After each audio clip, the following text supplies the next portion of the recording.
Good morning and welcome to the WellMed Charitable Foundation Caregiver Teleconnection Series. Today we have a kind of unusual but very important one, especially given the time of the year. And it is called Disaster Preparedness for Caregivers. And we have two experts who are with us, and you know them, Dr. Elliot Montgomery Sklar and our dear Lucy. And I want to tell you something about them. Lucy Barylak has a master's degree in social work from McGill University. She is presently working as a consultant for a health network in Montreal, Canada. She's been involved in various research projects and has published numerous articles related to caregiving issues. She's lectured at several universities and colleges on innovative approaches to caregiving and presents annually at international and national conferences.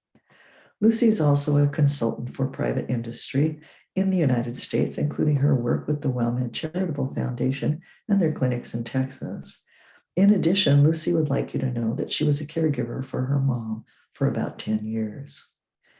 And Dr. Elliot Montgomery Sklar is a public health professional focused upon supporting the health of the public through academic work, research, and service. He has led healthy aging programs for seniors and for caregivers in Canada, Florida, and on the internet.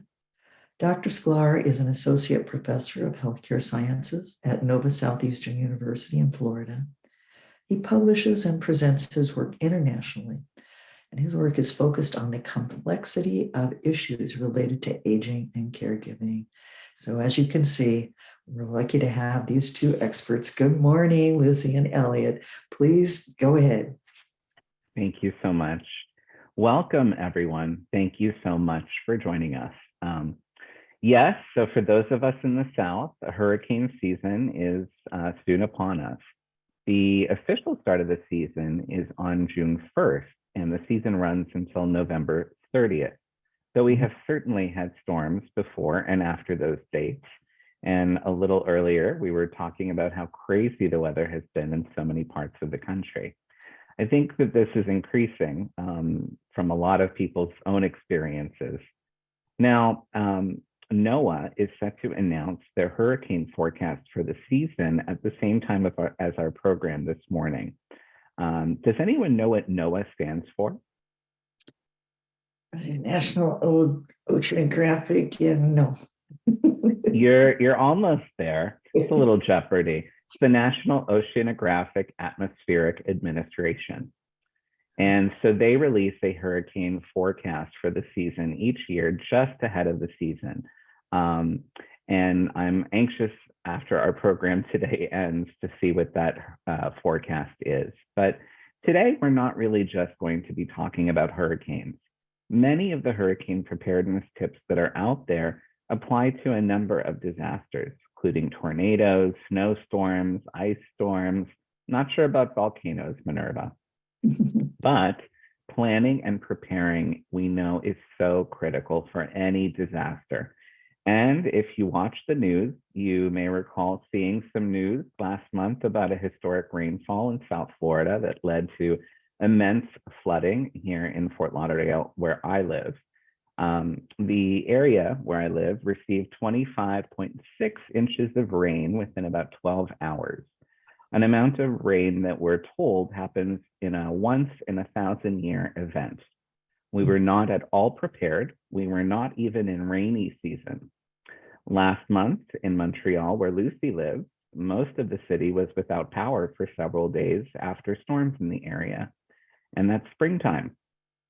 So this is why we think it's really important that everyone is prepared for weather events, power outages, and knows also how to manage the stress that comes with natural disasters for caregivers, because that can be intense. I actually grew up very close to where Lucy lives in Canada. When I moved to Florida to go to graduate school in my 20s, we had a tropical storm hit within a few weeks of my relocating. I was petrified. I did not know what to do. I was not prepared. So I bought an inflatable pool raft, which I duct taped to my windows on the inside in case anything had hit them. But obviously, if a window was going to get blown out and it was glass, it would certainly tear right through that vinyl pool raft. So it's something that I talk about because it's still funny to me. And it's what motivated me to learn as much as I could about preparedness and eventually to become credentialed by FEMA. I've led disaster preparedness workshops across the state of Florida for healthcare centers and also for homeless shelters. I've taken a bunch of classes.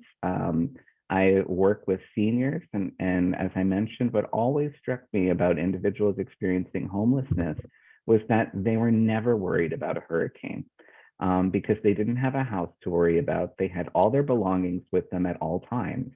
And I learned a lot of tips and tricks from them because I never thought about that. They're always prepared. So in June of 2009, I was working as a health programs manager in this building here in Miami Beach, the South Shore Community Center.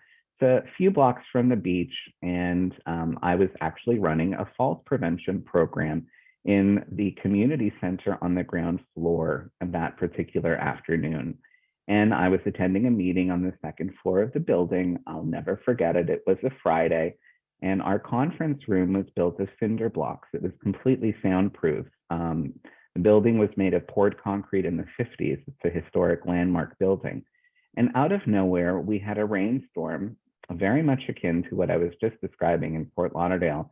Didn't even last but an hour. And this was my car parked outside of that senior center. I will never, ever in my life forget that walk home. And aside from that, I was trapped in the building where I was working for hours. And I mentioned that we were running a falls prevention program with seniors at the time. We had to evacuate people to the second floor of the building because water was coming into the first floor. The elevator shaft was flooded. It was a true crisis, and we were literally carrying people up the flights of stairs through the water from the first to second floor. So again, I learned very early in my experience living in Florida that learning how to prepare and deal with disasters is critical. And the same holds true for many parts of the country. So I had been living in Florida for almost 20 years. I had been through 2 Category 3 storms while sheltering in place. And I want to tell everyone that we will be providing a copy of our presentation slides, which have a lot of resources in them. But you might also want to get a pen and paper to jot something down that might be of specific help or interest to you. And as always, Lucy and I will stay on after our program for an unrecorded 30 minutes of just discussion. If anyone has any specific concerns or anything they would like to address. We will always have interaction during our program too. These sessions are recorded, as Evelyn said, and it might be helpful to actually refer back to today's program more than other programs per se, because of how much specific information we're going to be providing to you, as well as resources, because preparing is the key. I can't emphasize that enough. I also think that psychologically, it feels better to feel prepared. And I think this is especially true right now, as we've had people who during the pandemic have moved to new parts of the country who might not have a background dealing with different weather systems, or the care of a loved one might have declined in the past couple of years, and you're facing a new situation where you may not have thought about caregiving during hurricane season, or perhaps with snowstorms in the north, or tornado season. There are floods. There are all kinds of crazy things. And I think that being prepared is really, really key. I think the key difference, we were talking a little bit about volcanoes earlier, but with tornadoes and hurricanes, the key difference is the number of hours, days that you might have to prepare for an event. And that's why I see a lot of parallels between hurricane preparedness and preparedness for other things like tornadoes too, because we'll talk today about having a grab and go bag and an emergency kit. And you can take that with you anywhere, even if you're sheltering in place within your home. So it's important. I just want to share some amazing photos of some of the things that I have been through here in Florida. You can see the intensity of the hurricane to take down such an old, huge tree there, and power lines and lights go down. One of the best things that I've learned as well, and here, photos of the flooding, If you saw the news, our airports were completely flooded here in the Fort Lauderdale area. The runways were underwater and the airport was closed for a few days last month. So whenever we approach hurricane season, one of the things that I've learned that has been the most helpful is to not store as much in my freezer. I don't want to risk losing a lot of food if I lose power. And instead, I've learned that if you store bags of water in your freezer upright, they'll freeze into large chunks of ice. And they melt a lot slower than a bag of ice does. Smaller ice cubes melt a lot faster. So those large bags of chunk ice can be great to keep your things cold in the event of a storm. And I always make sure that I keep some space in my freezer to do that during hurricane season. In fact, we were just cleaning out the freezer to make room to start keeping those bags because June 1st is next week. So I also keep my car fueled up routinely. If it gets below half a tank, I refuel. When we had this flood in Fort Lauderdale last month, all of the fuel supply was impacted. And many gas stations had no fuel for a couple of weeks after the flooding. So it's just a good thing to make a habit of doing. Another thing that I do is each time I go grocery shopping, I buy an extra jug of water. That way, I don't feel like it's overwhelming where I need to stock up before a storm. And if you've ever been through the experience, you know that things on store shelves empty out very quickly, except for tofu and rice cakes. You can always find those. But another very important thing is to have batteries and backup chargers for your phone, for your iPad. It's important for entertainment, for comfort, and also to receive communication and information. My iPhone is my lifeline, especially when we have no electricity or power. So it is important to know as well that sometimes storms do affect cell service. Even if you cannot make a call, typically text messages will go through. And that's very important to know because you can also text your local authorities for help if you need it. And again, we'll be providing all the resources, but you know, you can text 911 now. There's a crisis hotline 988. There are disaster preparedness hotlines, and we'll share that as we go through our program today because coping is so important. And the most important thing that I've learned is really about managing my anxiety and stress on a routine basis. That helps me during storms because I have adopted healthier coping habits. When I was in my 20s and didn't have those skills, I would go to the liquor store, as most people would when a hurricane would come, and you have parties and people, you know, do things to keep themselves entertained and occupied. But now my focus really is on recognizing the stress that these events can create. And I think I've certainly shared that experience with others through the pandemic.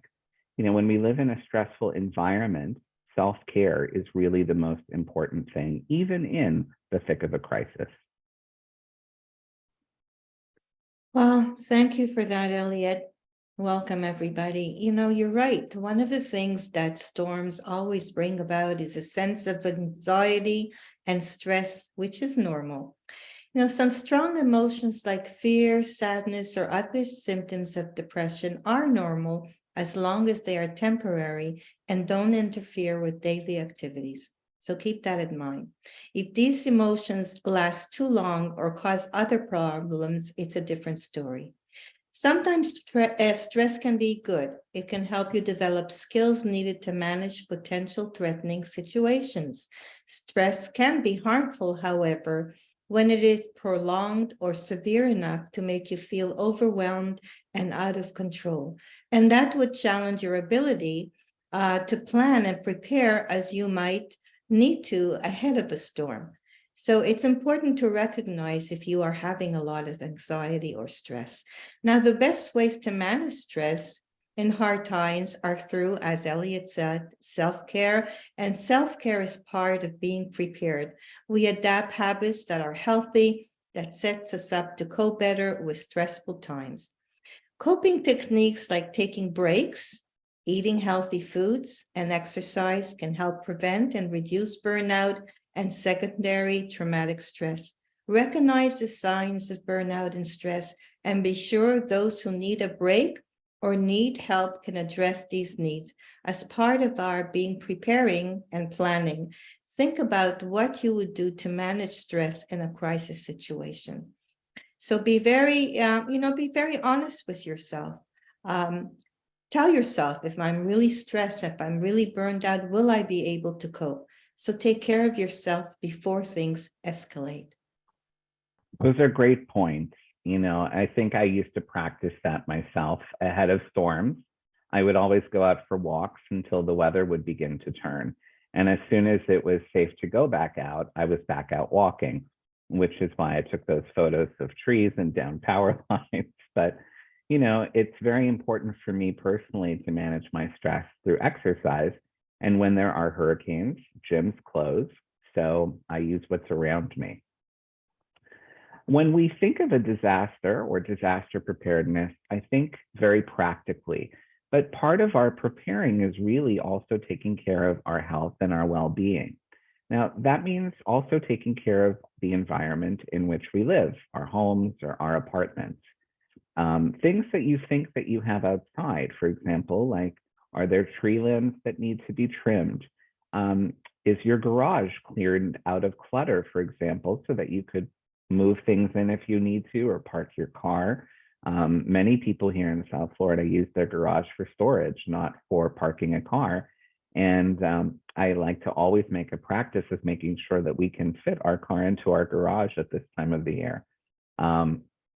For people that live out on an apartment, if you have a balcony, is there patio furniture that you might need to move in? And is that something that you can do safely? A lot of people don't recognize that planted pots can be very heavy. Moving these things around, it's no joke. So you might want to think, for example, about getting planter caddies on wheels so that you can move things around more easily. It's one less thing to worry about. Many people don't necessarily take baths in their bathtubs and don't know if their drain stops work. Typically during a hurricane, you're told to fill your tub with water so that you have water if you need it. Now, it's very important to think about where you can safely park your car. This is not an obvious concern for a lot of people, but I think one of the hardest things really is deciding to stay or to evacuate if a storm comes. And that difference can be, tremendous for a lot of people. For example, if you're caring for someone with Alzheimer's or dementia, it can be very challenging to relocate, and a new environment can be very triggering. For those who have mobility or incontinence issues, a car ride can be uncomfortable. So for many caregivers, it can feel like having to weigh two bad options. And so with that said, it's really important that you do have a plan if you do need to evacuate. And I see that Nancy said plant caddies are terrific. Got one for my parents and they loved it so much I ordered one for myself. Absolutely they are. My outdoor umbrellas are on wheels. I have everything on wheels as much as possible to move things around to make life easier. I'm not a caregiver per se, but my husband has back issues. That leaves the burden sometimes of moving things on me, and I can't lift heavy things. So it's just good to take stock of these things, to know what you would need to move around or what you would need to do to secure your home. Some people have shutters. Can you get up on a second story to put shutters up? Most likely people can't do that at any age. So if you need help for these things, it's important to know who you would ask and if they would be available to help you. It can be very hard once we go under a hurricane watch or warning to be able to find people to hire to do these things. Now, that can make evacuation planning all the more important. And I really want people to consider where they might go if they have to evacuate, with special considerations paid for caregivers. If you have someone with disabilities or special needs, there are shelters that cater specifically for these populations, same with pets, but you likely need to pre-register. So this is an excellent time of the year to call 211 and get information for your county or your community as to what shelters have special needs accommodations and for which you can pre-register. It's great to do this at the beginning of the season because many people forget and then you run into problems. If you have the means and the ability to stay with friends or family or at an extended stay hotel, consider those options too. Many shelters don't provide food. You have to bring with you what you need. It's not necessarily very comfortable. So comfort is important, especially for caregivers, and it's important to think about that. We know, as an example, many caregivers are deprived of sleep. If you're at a shelter, that can be even more challenging. So these are just things to think about. And I want to bring back that issue of parking because it's something we really don't think about. But one of my greatest fears is if we were to evacuate and a storm moves, as we know, if I don't have garaged parking, how do I know that my car will be safe for me to be able to get back home? Many people drive away from a coast or inland during a storm, but torrential rain can cause flooding, especially in inland areas. So try to find a hotel or somewhere around where you might be planning to evacuate that has garaged parking or access to garaged parking. I actually just begun making a list of pet-friendly hotels along major highways here in Florida that offer covered parking because that is a worry for me. And if I had to evacuate with my pet, staying at a lot of motels off of the highway in the middle of nowhere have ground parking lots. And what happens if something happens to your car? So storms, change course. And it's something that I'm very aware of. A couple of years ago, we had a storm come through where I live in Florida, and it moved through to the West Coast where a lot of people had evacuated to. And a lot of people did not have their cars to be able to get back home. So it's a very important consideration. And if you have a loved one that has tremendous needs or that you feel like you need to be close to healthcare facilities, think of perhaps trying to stay at an extended stay hotel within a city or close to a metro area for a couple of reasons. If there is a power outage, power is usually restored to cities faster than rural areas. And in addition, you might want to be closer to a hospital in case something happens. If you have a loved one who wanders, consider a hotel or a motel with an inside hallway, as opposed to those along the sides of those hotels along the sides of the highway with the doors that open to the outside. Consider having a room with an indoor hallway if possible. And consider having someone with you when you evacuate to be able to give you some respite.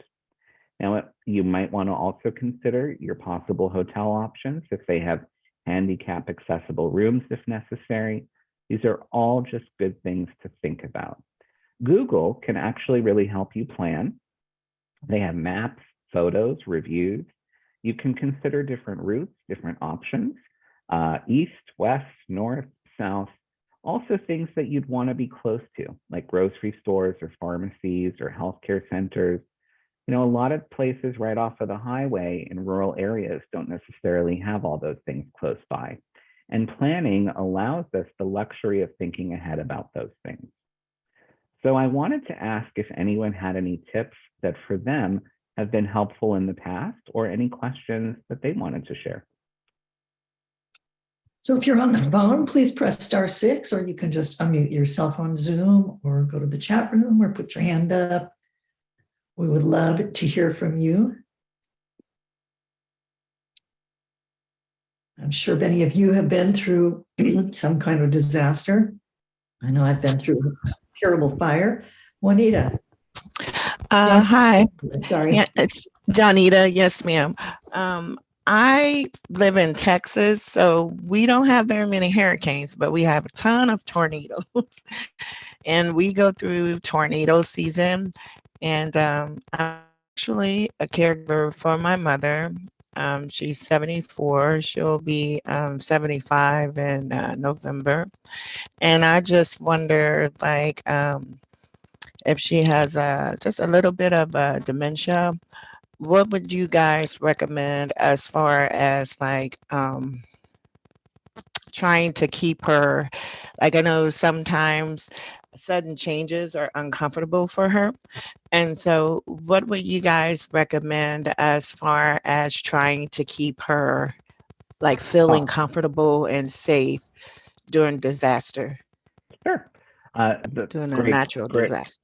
That's a great question. And during our program, we're going to be sharing a lot of different tips, but specifically for tornadoes, you want to make sure that you're in the most interior place in your home.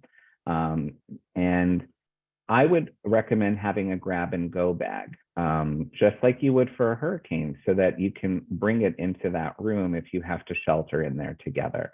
You might want to include something like having a charged iPad or smartphone, so that you can play something like music or a show or something that that is funny or comforting. Sometimes fragrances and lotions can be very soothing, like having a lavender hand lotion. And the issue with tornadoes is they can be very loud, and that can be very scary for someone with Alzheimer's or dementia. And that's why I recommend having something that can distract away from that noise. So like a loud TV show or music can be a good thing. We're going to go through some things that you might want to keep in that grab and go bag as we continue on with our program. But think of things that your mom finds comforting or soothing. Like I was saying, for some people that might be a hand lotion that works well. Things that are distracting, things that are soothing or comforting. I will go into more details a little bit later, and that's a great question, but I will definitely address it very shortly. And I Anybody want to else? thank you for that question. Evelyn, Yes. sorry. No, I just wondered if there was anybody else before we move on. We'd love to hear from you. Okay. There was something on the chat, but we're going to address that. And just Yeah, it's about having a grab and go bag. yes, we'll talk about. So the first storm that I went through damaged the apartment building where I lived. There was some flooding through the roof, and my apartment was on the top floor. And water came into my bathroom and my bathroom vanity. And being a graduate student here, I had to get all of my medications in Canada and bring them with me. And I had the misfortune of having some flooding in my vanity where everything was. So I was wondering, Lucy, because this is so important, and I know that you have a program on safe use of medications. If you could talk a bit about safe use of medications and safety in terms of storm and storage. Sure. Well, I guess the most important thing is to get medication refills in advance. You know, one of the biggest concerns when a hurricane or any storm approaches and forces people to leave home is running out of prescription medication, or even if you're going to stay at home, or medical supplies that patients need on a regular basis to treat chronic condition. You know, at this time of the year, what I would suggest is don't wait to fill prescriptions until you're almost out. You know, ask your doctor for a 90-day supply of medication if you can, for yourself and for the person for whom you are caring for. This way, you're more likely to have extras on hand for your medication go bag. And we're going to talk about that. And many times this can also save you some money. Always fill prescription on the first day you become eligible for a refill, rather than waiting until the day you run out. If you're not able to obtain an emergency supplies, establish a plan for rotating your go back supplies so that it remains up to date. And remember to check medications periodically to ensure that they have not expired. So during an emergency, some states allow pharmacists to dispense an emergency supply of medication without doctor authorization. But if a known potential disaster, such as a hurricane or a storm, whatever it is predicted, make sure you have prescriptions, meds, and supplies before it hits. You might also ask your health insurance company to assist you in obtaining enough medication and supplies to have on hand. So the other thing that's important is how to store and maintain your medication safely. So we know that some prescriptions requires refrigerations, others may not. but could get damaged by excess heat or water, as Elliot was talking about. So talk to your pharmacist now about how to handle your medication if the power goes out, if ice packs and cooler bags might be part of your preparation list for sure. So once you've gathered your supplies, pack the items in an easy to carry, water resistant bag and store it in a dry, cool place in your home. Keep the kit in a secure place, as I said, in order, like if you need to reach and get it as quickly as possible. For example, it's good to put it maybe on a high shelf in your bedroom closet. Check your emergency kit regularly and dispose of and replace any out-of-date supplies. Now, please don't throw them away in the garbage or flush them down the toilet. Put them aside, and when you can, bring them back to the pharmacy. Because it's very important that if any medications are damaged or they smell bad or they have an odor, then do not touch them. The other thing is prepare a detailed list of your prescription medication now. And a lot of you do that. Keep it with you inside a waterproof zip bag and give a copy to your emergency contact. You may consider laminating it or making a pocket or wallet-sized version and carry it with you at all times, or taking a photo of this with your phone so that it's there. Know how to get medication refills in the disaster area is also important. If your medication gets damaged by water or heat, or if you lose them, make sure that you have refills on file and available at national pharmacy chains like Walgreens, CVS, and even stores like Walmart. Being prepared by keeping a steady supply of your much needed medication is essential in being prepared. So I'm just wondering if anybody has any questions about medication and how to keep it safe, or how to get medications if you need them, especially if you maybe lost them or they get damaged. So folks, join us. Give us your input or your questions. We'd love to hear from you. We've got some experts to answer questions. Janita says, thanks for your tips. Okay, I do want to add that many pharmacies are sold out of many medications. A lot of medications are back ordered right now. There's a national supply chain shortage. So again, I can't emphasize enough, please make sure to plan in advance, stock up, refill your scripts as soon as you're able. I also wanted to share this disaster supply checklist. I love this one because it also includes some pet care items. We had a comment about that, and it's very important always to plan and prepare for your pet. But it also has some information about your vehicle and also COVID supplies, which I think are still important, especially if people are considering a shelter. And my concern is sometimes we don't know how long we're going to be in those shelters. So having those supplies on hand is very helpful. I also want to share some new tips for 2023 that I recently learned about from personal experience because of an incident I had happen in our home this past week. We had a utility pole that caught fire in our backyard. And our entire neighborhood lost power for over 8 hours. As I was outside in my backyard trying to put out the fire with my garden hose, waiting for the firemen to arrive, my neighbor had shared his concern that he recently was placed on oxygen therapy, and having electricity was literally vital to him, and he didn't know what to do.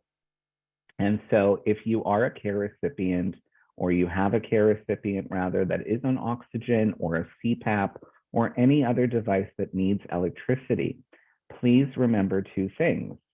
Call 911 during a power outage. Fire rescue was able to take my neighbor to the fire station where there was electricity, and he was able to hang out and lounge there until our power was restored. But usually there will be somewhere that they can take you to make sure that you can remain hooked up to whatever you need. Additionally, you can call your electrical company and you can request what is known as medically essential service. Now, it depends on your company and where you live, but typically you will need to provide a doctor's letter that states that you do need to have electricity for a health reason. You will be placed on a priority list for power to be restored to your home first. But in addition, in some cases, companies offer generators for free, or they will connect you with local resources to get you backup battery banks if you need them, and things that will be, literally, like I said, vital to you making it through a power outage. So this is very important. Many people did not know about this medically essential service. I myself did not. We had a participant last year ask us about their CPAP, and I do know that there are community preparedness initiatives, again, in local communities that do have resources to help fund things like those battery backups. So you can also call 211 in your local community to ask about what is available. But this is a very important thing that I learned for all people, okay? Most battery operated items now come with built-in rechargeable batteries. That's wonderful because you don't have to keep replacing things, but that won't help you in a power failure unless you have a backup battery to charge that device. During our power failure this past week, I went looking for a portable battery operated fan. I could not find one. All of them come with rechargeable batteries inside of them, and we had no power, so I had nowhere to charge that device. So that's very, very important to consider. You need to look for things that have real batteries, because if you have an extended period of time without electricity, those devices won't serve you very well. And I was, back to the issue about tornadoes. They're some of the hardest disasters to prepare for because they strike so quickly, unexpectedly, and with great damage. Unlike hurricanes and snowstorms, we don't have the luxury of several days of warning. And I think that's why if you live in an area that does have tornadoes, that you keep a grab and go bag with some of these items in them. And we'll talk more about considering things for your comfort and the comfort of a loved one. But again, think of the safest place in your home. Old houses built in Florida in the 50s, for example, used to have an interior room called a hurricane room. Now they're used as storage closets in most cases. But these little rooms would be basically a closet free of windows, doors, outside walls. I can't imagine sheltering in one of them because they're only about 3 feet by 3 feet. But that is what people used to do. It's recommended that you stay on the lowest level of your home. Once you've figured out your safe room, grab that grab and go bag. And even if you plan to shelter in place for a hurricane, it is so important, again, to have that grab and go bag with you. I was sheltering in place during, I believe it was Hurricane Maria. It was a very strong storm. And we got alerts on our phone that we were under tornado warnings and we had to take shelter. And it said to go into your bathtub. Well, we had filled our bathtub with water because what if we lost plumbing? So it was very confusing. We didn't know what to do. But I knew that staying in our bathroom was our safest option. And thankfully, we had a grab and go bag because I was able to take that with into that room in case we needed it. And we did because we lost power and I had a tablet in there. So it gave us something to at least do and a backup charger for my phone so that I could keep informed of what was going on. And a grab and go bag would include whatever medications are needed, clothing, phone chargers, and other items. You can make it as extravagant or as basic as you want. You can buy them already made on Amazon that have things already in there, like your first aid kit and stuff like that, batteries, flashlights, and then you just need to add your personal effects. Whatever the circumstances, think of the person for whom you're providing care and what they might want to help make them more comfortable. Easy on or off clothes are important. Think about clothing that's comfortable, that you can wash and dry quickly by hand. Shoes that have either elastic or Velcro, a couple of pairs of socks. Incontinence products are important. and not just for an older loved one who's incontinent. A couple of years ago in Florida, there was a major storm coming. People evacuated and sat in their cars for 14, 15 hours on the highway. So those incontinence products are important. And as Lucy said, you want to keep a list of your medications, your doctor's information and contact info. Toiletries are very important, including mouthwash in case you don't have clean water, baby wipes, lotion. It's great for soothing a person, flashlights, batteries, battery-operated radio. Again, antihistamines can be helpful, pain relievers as well, anything that a person would normally take. Now, I think that it's really important as well, like I was saying, to make sure that if you have special needs, that you plan for that as well. So does anyone have any questions about the CPAP or needing a backup generator? I do see we have a question. If you have multiple pets, make sure to, oh, it's a comment. Make sure to have enough carriers. You may have multiple pets, but only one carrier for vet visits. In an emergency, you may need a pet carrier per pet. Excellent, excellent point. And that's a great thing to make sure that you have. We do have some more things to share, so I'm going to go through them. I see the time. Really, I wish we had 2 hours to share all these tips, but we're going to go through them quickly. Last year, I had recommended these lanterns, which you can charge with solar power. And lanterns are very important for people with Alzheimer's and dementia because flashlights can actually be very scary. They can be jarring. They can be a little too bright. So another hack that is a great idea, and I've learned actually that I recommend the latter, the photo here you see on the bottom, of taking an empty water jug and turning it upside down on a flashlight. That's actually the better approach. I've learned that these solar powered lanterns that have those rechargeable batteries in them, they don't last very long, not more than one hurricane season. So when I went to grab my solar powered lantern this past week when we had no power, it was dead and I couldn't charge it because again, it doesn't have batteries. So let's go back to basics and get things that have batteries. And I want to ask if Lucy, you can speak a little bit to Alzheimer's and dementia specifically. Absolutely. Storms can be the hardest for people with Alzheimer's and dementia and their caregivers.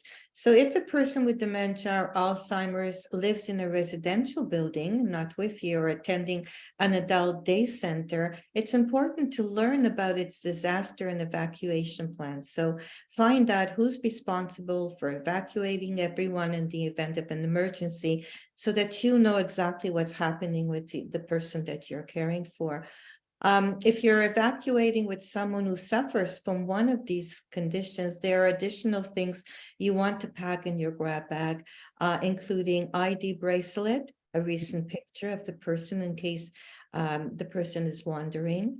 Earphones, Elliot was talking about that, so you can hear some calming music, because loud areas really can affect them, their agitation.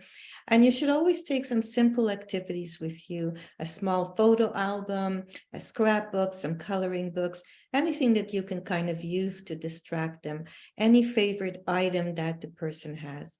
Now, consider enrolling in a wandering response service, such as those offered by the Medical Alert Foundation. Contact the Alzheimer Association. They have a 24-hour helpline, and the number is right there for you. You'll be receiving these slides for more information. We'll also share this, as I said, this resource with you. So do your best to be calm. Individuals with dementia take cues from their caregivers. So if you feel you are panicked or anxious, they will sense that and feel unsafe. Scared feelings can cause agitation and challenging behaviors. Keep reassuring them that they are safe and realize that they may not even understand what's going on. Use private moments to process your own fears and emotions. So step away if you need to take 10 big breaths and just kind of calm yourself. You may also find it helpful to call the Alzheimer's Association helpline, as I said, to speak to a care consultant who can listen and provide support for you. The preparation for a storm can often generate even more stress than we experience during the actual event. So gathering supplies at the beginning of a storm or a hurricane prevents you from having to manage the stress of last-minute storm preparation. Elliot addressed things to take during the evacuation, but when you are sheltering at home, it's also important to maintain a 2-week stock of any medical supplies you and those in your loved ones need, including obvious medication, incontinence pads, diabetic supplies. So be prepared. Just keep all those things handy. But if you are remaining at home, have other family or friends come to your house to shelter with you if it's possible, so that you have some respite and help during the storm or the disaster. Have personal supplies in hands, and baby wipes are great if you need to have a sponge bath, hand sanitizers, mouthwash. And keep in mind that although local, state, and federal resources are coordinated to be available within 72 hours after a storm or a disaster, it's important to have enough food and water for at least 72 hours, if possible, a 2-week supply for you and the person that you're sheltering with. And as Elliot said, establish a safe room, an interior room with no windows. Bring all your supplies in there, including battery-operated radios. Food and water is extremely important. Try to keep the room well lit. Shadows and darkness are frightening and confusing with people with dementia. But also consider the kind of food that you bring into the room. So basically, it's really good to have canned and jarred meats and fish like tuna, salmon, and chicken. Obviously, make sure you have a can opener, not necessarily an electric one. Canned fruits are good, but try to get them with juice, not with syrup. Canned vegetables, powdered or evaporated milk, instant coffee or tea, nuts and fruits dried are really very good. You can have prepared drinks. You can get soft drinks, juices, vegetable juice are healthy. Small boxes of cereal, fresh fruit will keep for several days, and obviously bread, muffins, and bagels, they last for a while. And try to avoid anything with too much salt, because that will increase your thirst. So if you are sheltering in place, you'll want those same items that Elliot discussed before in the grab and go bag. Things to keep your loved one occupied, I spoke about that. And it's important to listen to the weather, the radio. Knowing what's happening in your area is important before, during the storm. Listen to local authorities and follow their instructions. And I think it's so important to attempt to keep the room well lit. As Elliot said, battery-operated lanterns and flashlight are so very important. But I do want to talk about, what if the person you're caring for becomes agitated, and how do you prevent that? Really, basically, it's very simple. Reassure the person. Hold hands or put your arms on their shoulder. Say things are going to be fine. Find outlets for anxieties, energy. If possible, take them for a little walk around the house if that's where you're going. Engage the person in simple tasks, like whatever it is, even singing along with them, doing a little bit of exercise together. It's redirecting their attention. So you kind of soothe them and sort of take the agitation away.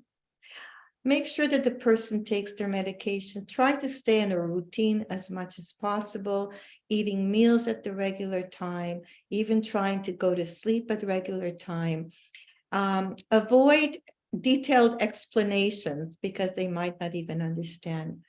And it's so important to pay attention to the cues that the person may be overwhelmed, frightened, and maybe they're pacing. Keep an eye on that. Remind the person that they are safe and you are here with them. So let's talk quickly about how are, helpful hints during the episode of agitation. So let's say they do get agitated. One of the best ways is to approach the person and face them face to face, okay? And call out their name, get their attention. Use calm, positive statements, and be patient. low-pitched voice, reassure them. Respond to the emotion being expressed rather than the content of the words. You might not even understand what they're saying, but you know that they're frightened. So for example, you can say, you're frightened and you want to go home. It's okay, I'm here with you. Don't argue with the person or try to correct them. Instead, affirm their experience, reassure and try to divert their attention. For example, you can say the noise in the shelter is frightening. Let's go see if we can find a quieter spot. Let's look at other, you could look at photos, you can take out your phone, whatever it is to distraction. So during the evacuation, persons with dementia are especially vulnerable to chaos and emotional trauma. They have a limited ability to understand what's happening, and they may forget what they have been told about the disaster. Be alert to potential reactions that may result from changes in their routine, traveling, or new environments. So if you're, let's say, out of your house and you're going into a shelter or a hotel, I think it's very appropriate to let the people there in the hotel or in the shelter know that your loved one is really suffering from dementia. So they have a better understanding of what the person is going through and what you're going through. Now, don't leave the person alone ever. If it only takes a few minutes to wander and get lost. And again, try and keep the routine as much as possible. And they could start hallucinating. They could become physically or verbally abusive. So stay calm and try to redirect them. Do your best to remain calm. The person with dementia will respond to the emotional tone you set. So I know I said a mouthful in a very short time because I'm looking at the time. We're running out of time. So I'm just wondering if anybody has any questions about how to deal with someone who has dementia in a very, very difficult situation. Please unmute your phones or go to the chat room or unmute your telephone. Unmute your telephone and unmute your Zoom line if you would like to have a comment or to ask a question. Been an awful lot of great information here and hard to absorb all at once, but you'll have the slides and you'll have the resources and you can look at those at your leisure. Yeah, and just to remind you, I know, Evelyn, you have some housekeeping to do as well. So just keep in mind that Elliot and I will be staying on after 12 o'clock for an additional half hour, and you'll have an opportunity then to ask all the questions or make comments.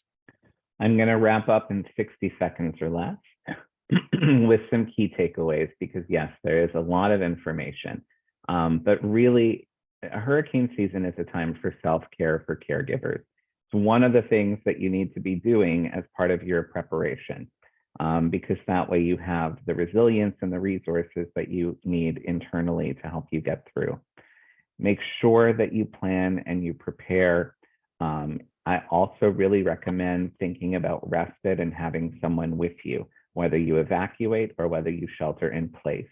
Remember that if your cell service is kicked out, text messages might still work and you can text 911 for help if you need it. We're going to provide a whole list of resources here. These are all hyperlinked. There are a number of different grab and go bag suggestions. We have some resources from across the country, even from the Nebraska Emergency Management Department, because their focus is on tornadoes. So for those of you in those areas, you might want to refer to that. I hope our presentation has been helpful, and I hope that you stay on with us after the hour, because hurricane preparedness is stressful, and there are a lot of great things to discuss and questions that I'm sure people have. Okay, I just have a little housekeeping. I'll make it as quick as possible. And you folks, most of you have heard it.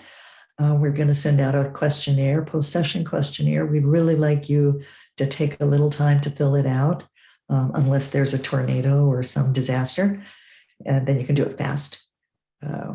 If you're not registered, you won't get that post-session questionnaire, which comes with the resources. So we ask you, if you're not registered, if you got into this program either through a friend or a link that you saw, please call our customer service representative, 866-333-3777. 866-390-6491.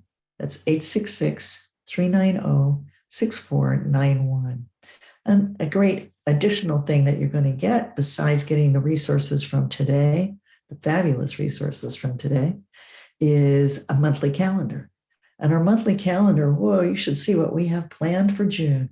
We have 8 really strong, far-reaching topics. And we have, Elliot, would you take a second and talk about what you guys are going to do next month? Yes, June is Pride Month. And I think this will be our 5th year, we will be hosting our Pride of Caring series. This year, there are a lot of important issues to talk about, a lot of political issues in our country that are impacting caregivers and their access to healthcare. We're going to talk about a lot of these hot topic issues. But another interesting thing is that Alzheimer's and dementia diagnosis are more prevalent among the LGBTQ+ communities, not something many people know about. One of our programs will be specifically dedicated to that as well. So each, I believe it is Wednesday, starting on the 7th of June, we will be hosting a program for members of the community, for allies, and we certainly hope that you will join us. Thank you, Elliot. I would go through this long list, but I just want you to know there's a lot of work with Alzheimer's, advanced Alzheimer's, caregiving with chronic pain, polypharmacy issues. Let's see, my aging parental anxiety and unhealthy thinking patterns, which should be a really fun one. The Conversation Project, tips for talking about wishes for care through the end of life. Emotional Intelligence Institute, caregiving through the lens of self-awareness. So many very interesting things and all expert, presenters. So please join us again. We would really enjoy that. I am going to stop the recording now. Thank you all for your thanks. This was a fabulous presentation. Elliot and Lucy always do a beautiful job. Lots of research. I had no idea you were a master trainer for FEMA. Elliot, congratulations, and we're lucky to have you as a presenter here, in addition to Lucy, who adds that really socially important side. So thank you. Thanks to WellMed Charitable Foundation for providing, this format for the Stress Busters, for their podcasts, their website. And please remember that Elliot and Lucy will be staying online after I stop the recording, so don't go away. So I'm going to stop the recording now, and thank you all for what you do every day. Bye-bye now. Thank you, Evelyn. Take care. Thank you so much.